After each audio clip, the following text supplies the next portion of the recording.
Available as a hatchback or sedan and in 3 easy-to-understand trim levels, the redesigned 2018 Kia Rio is a subcompact car that is simple yet sophisticated. On the outside, it has an all-new look that is grown-up and stylish. On the inside, the Rio is well assembled and is relatively spacious considering its size. Under the hood, the Rio gets a reworked version of Kia's 1.6-liter four-cylinder engine. It has slightly less power compared to last year's 130 horsepower versus last year's 138, but Kia says it decided to trade peak power for more usable power, meaning that the Rio feels stronger at lower engine speeds drivers encounter most often. The inside also has been upgraded, and while hard plastics still abound, it feels very solidly built.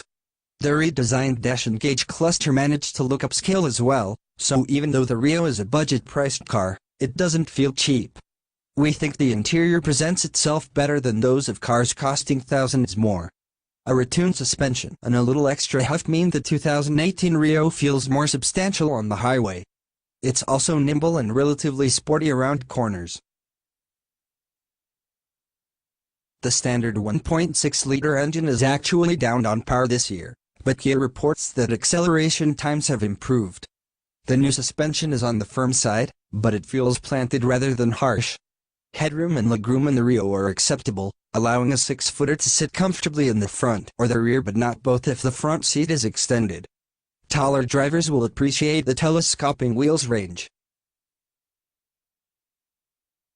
Overall, we're impressed with this little Kia. If you're in the market for a subcompact sedan or hatchback, the 2018 Kia Rio is absolutely worth checking out.